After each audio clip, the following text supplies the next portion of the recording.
Senator John McCain, then Republican presidential candidate, walks past advisor Mark Salter, right, on his campaign bus in Greensboro, North Carolina, May 6, 2008. Jeff Chu AP photo. President Donald Trump and the late Sen. John McCain had a tense phone call shortly after the 2017 inauguration, according to a new book by McCain's longtime aide. During the call, Trump appeared angry about McCain's withdrawing his endorsement during the presidential election, but the call calmed down and Trump gave McCain his cell phone number, though McCain later told his aide he lost the number. Visit Business Insider's homepage for more stories. President Donald Trump and late Sen. John McCain had an introductory phone call shortly after Trump's January 2017 inauguration, in which the newly installed president lashed out at the widely respected statesman. Mark Salter, McCain's longtime confidant and aide, recounted the conversation in a book released this week, The Luckiest Man, Life with John McCain. The call began with heated remarks. McCain told Salter, Trump started off saying he was hurt after McCain withdrew his endorsement during the 2016 presidential election. McCain, as the Republican presidential nominee in 2008, was initially hesitant to endorse Trump. He did so reluctantly because he had to respect the process, Salter wrote. I also thought he was making himself miserable, Salter wrote. He was frequently terse and irritable when we spoke. He was testy with reporters when they barraged him with questions about Trump. He was clearly frustrated and I suspected his conscience was pestering him.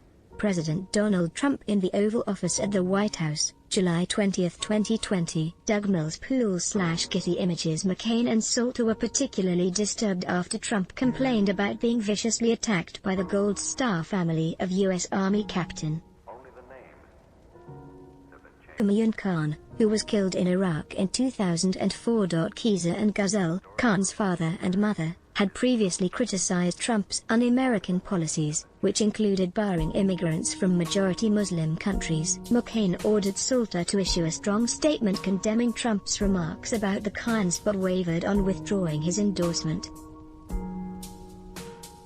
McCain ended up releasing the statement without mentioning the endorsement. McCain would eventually withdraw his half-hearted endorsement in October, shortly after the release of the 2005 Access Hollywood recording in which Trump bragged about sexually assaulting women. McCain ended up writing in the name of another Republican instead of Trump on his ballot, but McCain's decision appeared to have stuck with Trump's mind. According to McCain's recollection of the post-inauguration call, Trump kept repeating it 3, maybe 4 times, like he wanted me to apologize before we talked about something else. McCain didn't respond to Trump's complaint at first, replying that he was offended by the president's attack on the Khans. No, Trump said, according to McCain, one endorsed me over the Access Hollywood thing. Well, that's the real reason I unendorsed you, McCain admitted at the time. The conversation then calmed down, and Trump gave McCain his cell phone number. Salter later asked McCain if he had written the number down, and McCain said he did. Can I see it? Salter asked. No, McCain replied. Why not? Salter asked. I don't know what I did with it, McCain said. Senator John McCain's memorial service in Washington, D.C., September 1, 2018.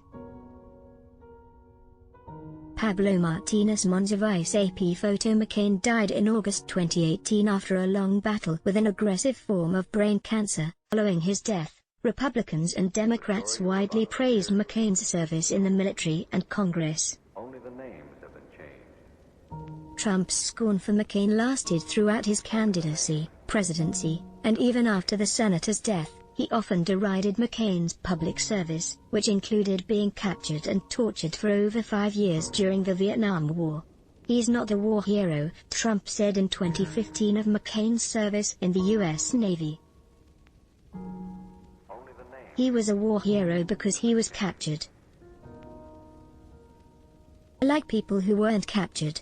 McCain did have issues with Trump's politics, including his relations with Russia and his views of immigrants, but brushed aside Trump's personal attacks. Salter wrote that after Trump's infamous war hero comment, Salter called McCain and cussed prolifically as I condemn Trump's character, intelligence, and appearance.